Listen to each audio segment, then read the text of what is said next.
Hi everyone, really excited to be here this year. And yeah, amazing venue, amazing, you're all amazing. And today we will talk about demystifying complex animation creation process. It was the longer title, but you managed it fine.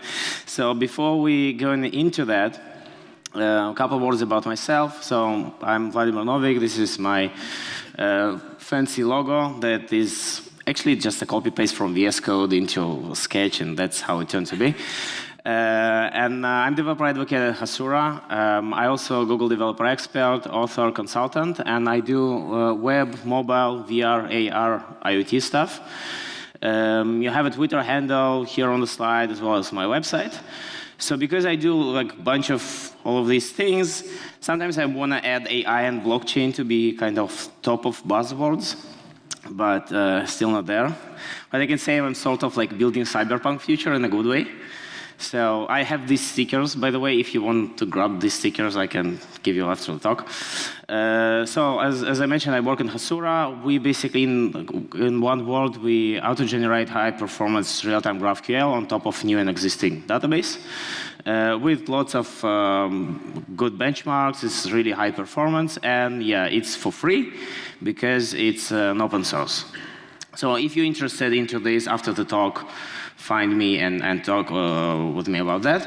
But today we'll talk about different things. Today we will talk about why we need to animate in the first place, and how we animate at all, how we animate our React Native apps.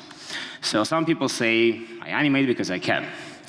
Well, sometimes it's good to know that you can do really complex animations, but sometimes it's not a good thing. So before talking about animations, I want to talk a little bit about us as humans. So we humans basically are visual-driven creatures. And if I wouldn't have put this Google image found somewhere on this slide, the slide will be more dull, right? So we are used to seeing things visually and process them differently in a visual medium, right? So again, why do we need to animate? You can say, okay, I want my app to stand out, but what is basically stand out? Being more complex animation-wise than other app? Having different business model than, well, maybe. Looking a little bit different. We will see today what are the basic concepts of how you should animate things in your app. One of the things that you need to do is provide visual hints, right? You need your users to follow some kind of story of your app. You want to tell a story essentially to being able to lead the user from one screen to another screen, so he can comprehend what you wanted to say, like an author, right? Like a creator. Basically, you do really amazing stuff with React Native, so you want to tell this story. But what you want to do actually is to reduce cognitive load. And this brings me, and reduce cognitive friction. And it brings me to psychology, actually. The concept of cognitive load, meaning the amount of resources that you need, like your memory resources that you need to process something. And I give you an example. If I draw a square, and you look at the paper, you see it's a square. You immediately recognize it's a square, right?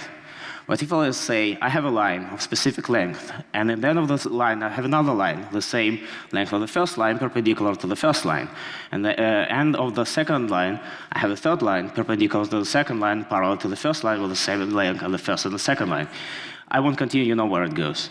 So you will also understand it's a square. It will take much more time to get there and understand that it's a square. So this is cognitive load, and our animations and our applications without animation are causing cognitive load. Because in real life, everything is animated. Everything has physical feedback. Everything flows from one screen to another.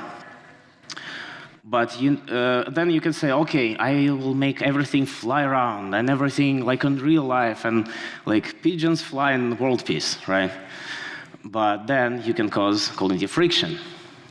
We are used to the way how our apps behave. We're used to the fact that if we have a chat app, we'll have messages probably from one side, and they will probably pop into the screen from different sides, and they have some kind of bounce animations and stuff like that. If, for example, I will create an app and show you this app with, let's say, exploding animation to the particles combining into one message showing you, and this will be a chat app.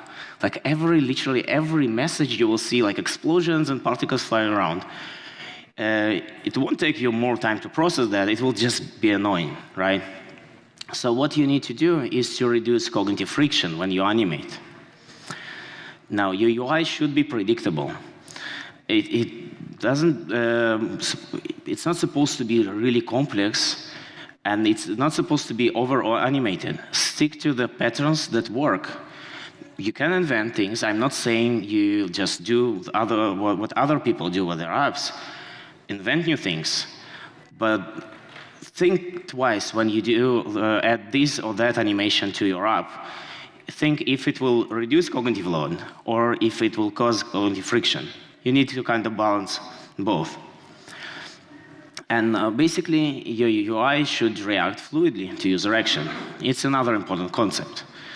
So, and it brings me to animation types, because we have several types of animation. I'm not talking about technical part, I'm talking more conceptual part, right? And we have something called state-driven animation. Like, for example, consider this ugly model. It fades in, fades out, right? So you can say, okay, this is kind of common behavior. I'm used to the model fading in, fading down, fading out. What's wrong with that? What's wrong with that is that I don't know what happened.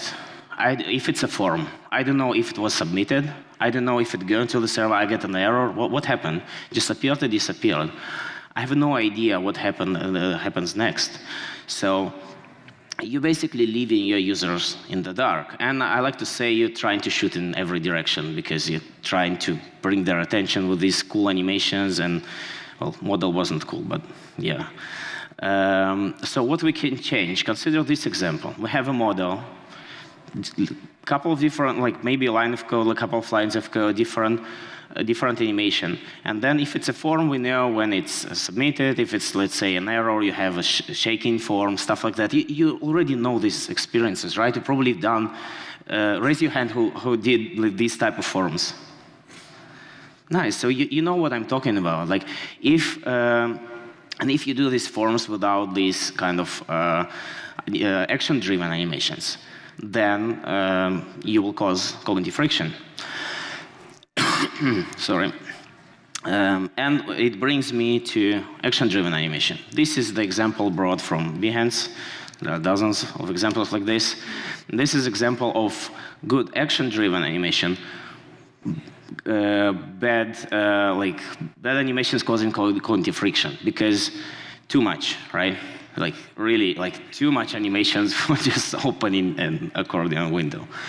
But the thing is, it happens on user action. So different actions will cause different animations. And that's what you want to follow as best practice to create your animations for your app. Also, I want to talk about micro-interactions. So I bet lots of micro-interactions in apps that you use on a daily basis, you even haven't noticed. If you open WhatsApp, how many of you use WhatsApp? Cool. So if you open a WhatsApp, let's do kind of a homework. After this talk, go open a WhatsApp and look what micro-interaction you can find that you haven't seen previously. Because, for example, here we can look at this inbox, right? So on the first glance, it's just, okay, it animates a little bit. But what I have here, I have lots of animations. I have sliding animations, I have fading animations, I have rotations, and all of these in tiny icon out there. So these probably won't stand out for the user, as lots of people think. But the thing is, when we see these type of micro-interactions, that's what makes the app stand out. Not the complex one I showed here. These ones is what make your app stand out, micro-interactions, and they're pretty easy to do, right? So The title is Demystifying because we'll be talking about sort of magic. And magic is both in details and performance. There is saying by Darrell Fritzke. And we will try to, not talking about software performance, I'm talking about how we actually create our apps by thinking about both cognitive load, cognitive friction, and by creating this sort of magic. So in a sense, you're all magicians. And I want to kind of create React Native College of Wizardry here. And if you think about a quote by Arthur Clarke, any sufficient advanced technology is indistinguishable from magic. So consider one of you will go back in time to medieval times and will show React Native app to someone. Will be probably considered as magic. And either you will be the great magician of the realm, or you will be burnt at the day. So it depends where you go. But I want to tell a story about young Merlin. He's someone like you, a magician that he's not a new magician, right? It's Merlin. He knows animated. How many of you know animated? Cool. So he also knows Lottie. How many of you knows Lottie? Nice. And reanimated? Cool. So these are things that Merlin already knows. He uses them.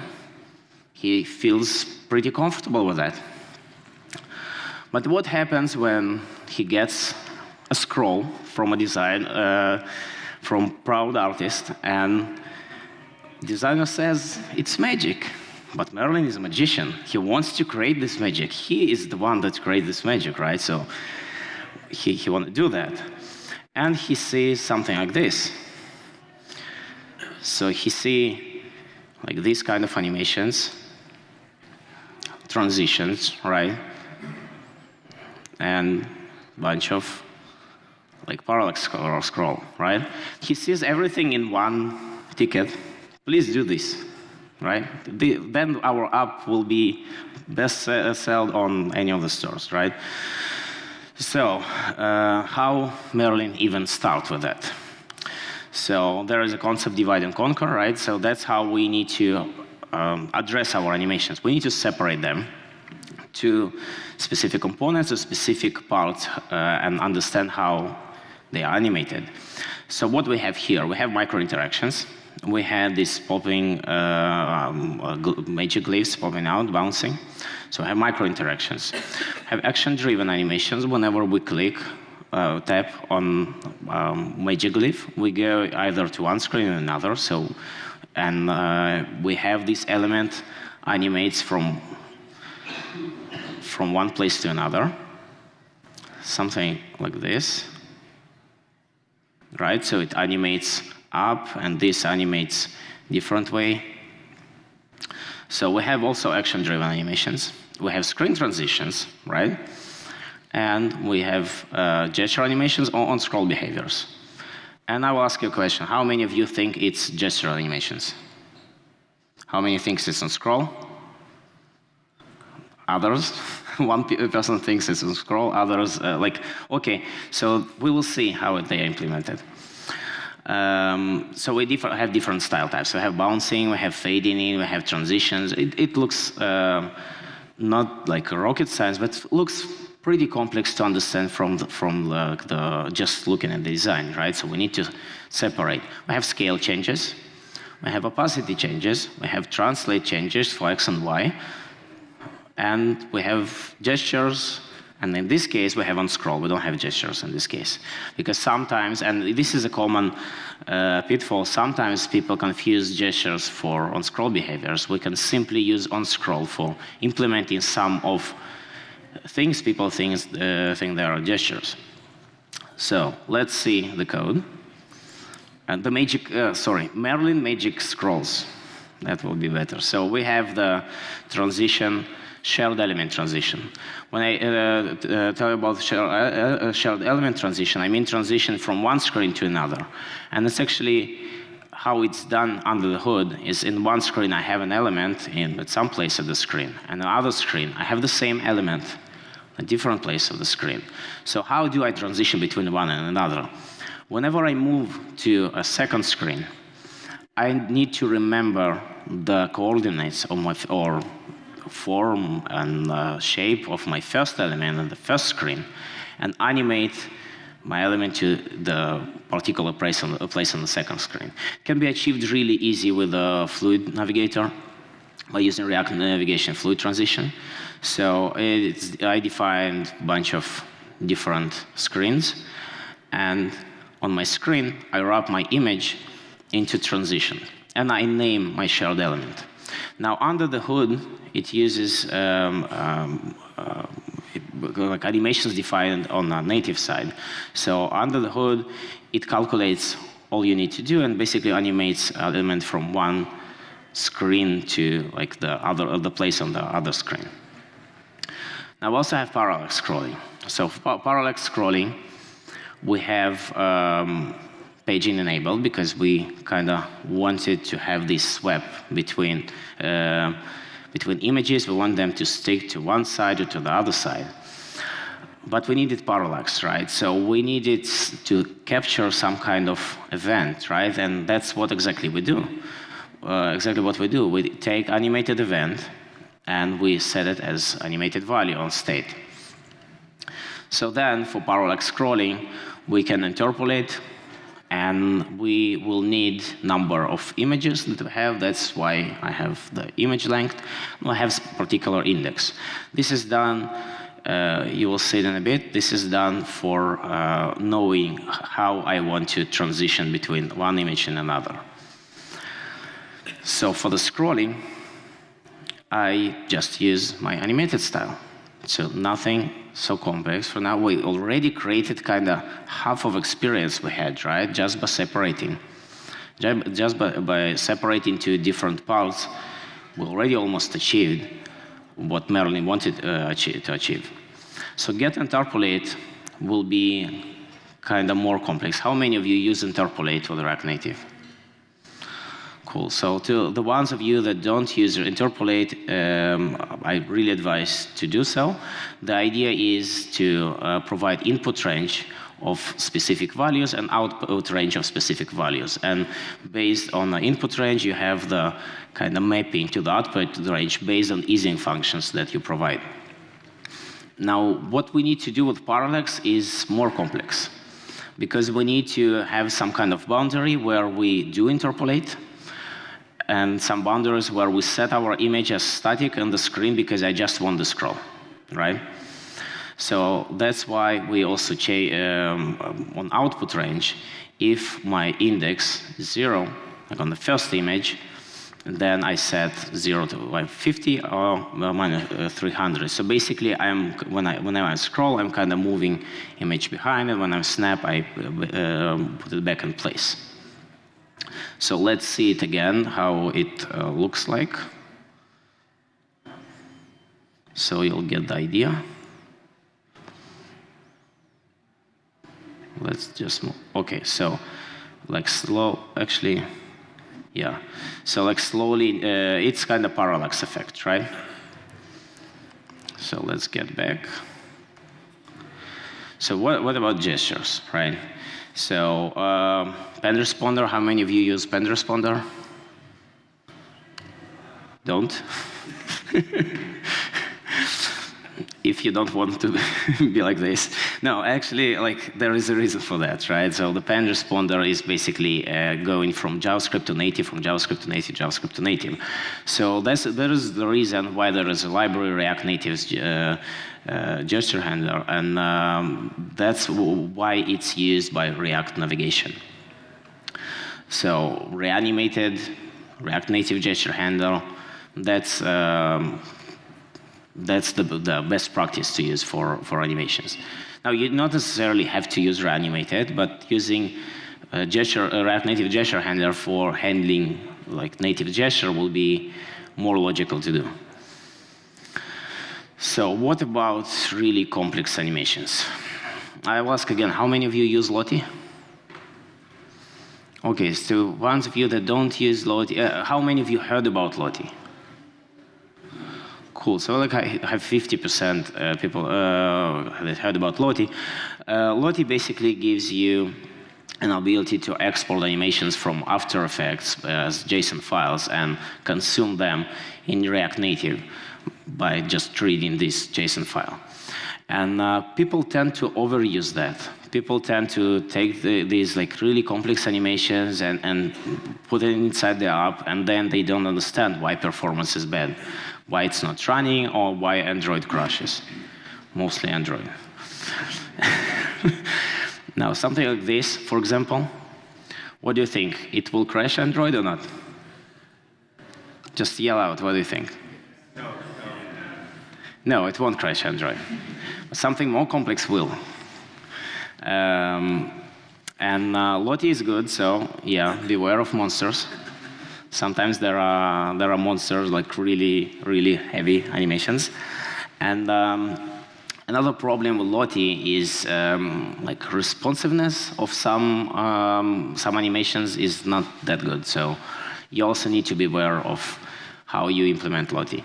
So also amount of Lottie animations in your app. So I showed you micro interactions, and all of the examples is kind of taken from Lottie library. And these micro interactions look good and fancy and fun, but if you have 100 of them in your app, because I mean it's micro interactions, they are all over the place, probably your app will not perform well then. So I have like some kind of takeaways that we need to get that I hope you will get from this talk. So animations are not that scary, right? So animations are, if you separate them to different like layers, you understand what styles are used and how you combine them, they're not that scary. If you interpolate a lot, that's also a good thing. But beware of, so there is a concept of extrapolating when you interpolate. It sounds like a function of a function, but when you interpolate, sometimes, and actually before getting takeaways, let me show you something. So our example would get interpolate, right?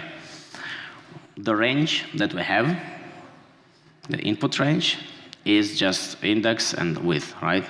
So imagine we have like partial range, and we want to interpolate only in the partial range, right?